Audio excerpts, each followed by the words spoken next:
감당 못할 빚, 그리고 너무나 막막하게 느껴지는 법적 절차. 오늘은요, 이 두려움을 뚫고 나아간 한 건설 노동자의 실제 10개월 여정을 한 걸음씩 따라가 보려고 합니다.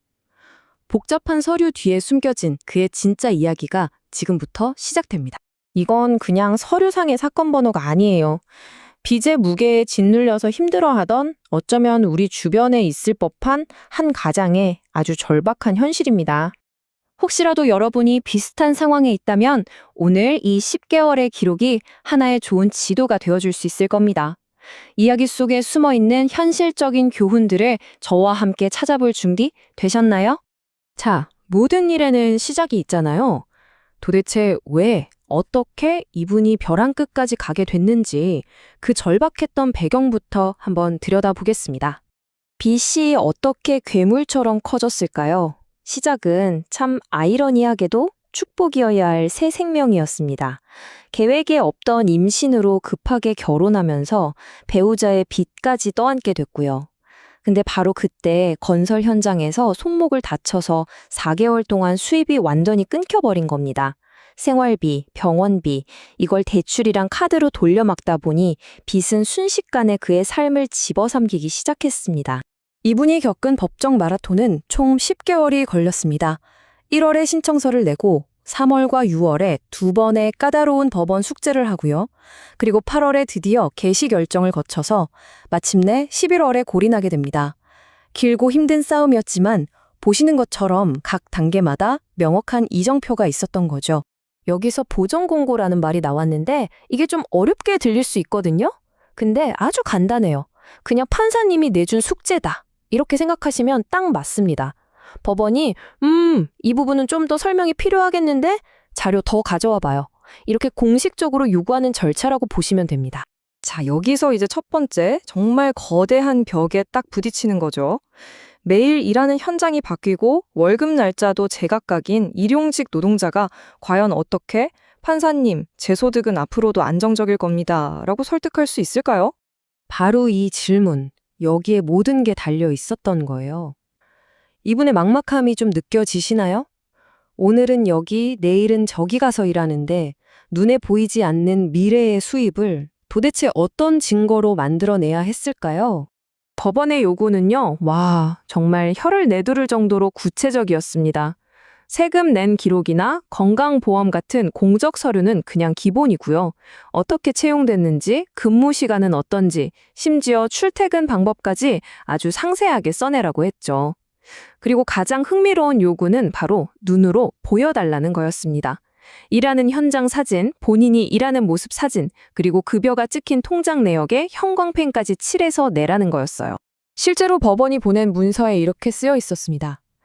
직장에서 근무하고 있는 모습과 회사 건물의 전경이 보이는 사진을 제출하시오.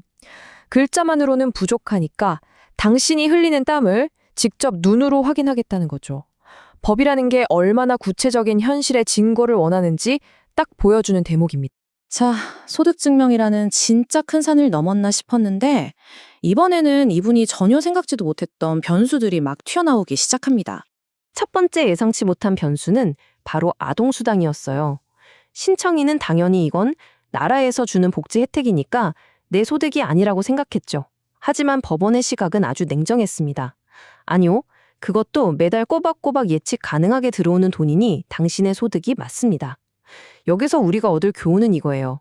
법에서 말하는 소득은 단순히 일해서 버는 돈만이 아니라 정기적이고 예측 가능한 모든 현금 흐름을 의미한다는 겁니다.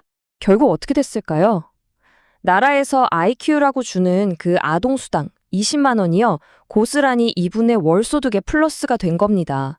이 작은 숫자의 변화가 나중에는 매달 갚아야 할 빚의 액수를 바꾸는 아주 결정적인 나비 효과를 일으키게 돼요.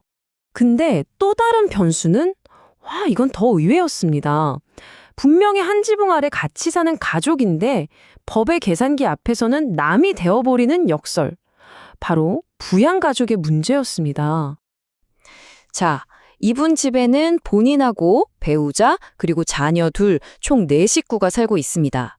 그런데 왜 법원은 생계비를 계산할 때 달랑 2인 가구 기준을 적용했을까요? 바로 이 지점에서 우리가 생각하는 상식과 법의 냉정한 잣대 사이에 큰 간극이 드러납니다. 법원의 논리는 이렇습니다. 배우자가 34살이면 충분히 일할 수 있는 나이와 능력이 있다. 그러니 지금 당장 소득이 없더라도 잠재적인 소득 능력이 있으므로 부양가족으로 볼 수 없다. 그리고 자녀 양육은 부부 공동 책임이니까 그 비용도 절반씩 나눠야 한다는 거죠. 정말 칼 같죠? 현실의 사정과 법의 기준이 이렇게 다를 수 있다는 걸 보여주는 대목입니다. 자, 이제 이 모든 우여곡절과 조정을 거쳐서 드디어 탄생한 최종 결과물, 이분의 운명을 결정지을 최종 변제 계획안을 숫자로 한번 직접 확인해 보시죠. 변제 계획안이라는 건 앞으로 빚을 어떻게 갚아나갈지에 대한 구체적인 계획서라고 생각하시면 돼요. 이 표 하나에 지난 10개월의 결과가 다 담겨 있다고 보시면 돼요. 왼쪽이 처음 냈던 계획이고 오른쪽이 최종 결과인데요. 자, 여기 보세요. 아까 말했던 아동 수당 같은 게 반영돼서 월 소득이 조금 늘었죠? 그 결과 매달 갚을 돈, 그러니까 월 변제금도 39만 원대에서 46만 원으로 올랐습니다. 가장 중요한 변화는 맨 아래 원금 변제율이에요.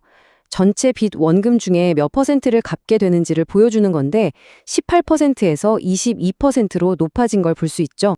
이 그래프를 보시면 그 영향이 한눈에 들어오죠.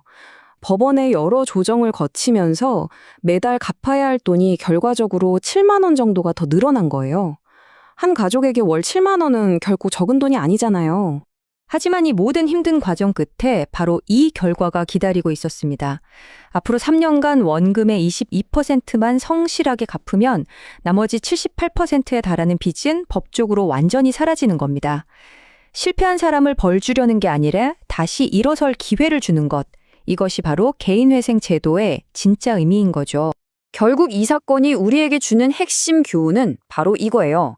개인회생은 제발 도와주세요라고 그냥 호소하는 절차가 아니라는 겁니다. 모든 서류, 모든 통장 내역으로 이것이 저의 냉정한 현실입니다라고 증명하고 설득하는 아주 치열한 협상 과정인 셈이죠. 이분은 자신의 현실을 성실하게 증명해내면서 그 길고 어두운 터널을 빠져나왔습니다. 그의 이야기를 따라오다 보니 마지막으로 이런 질문을 던져보고 싶네요.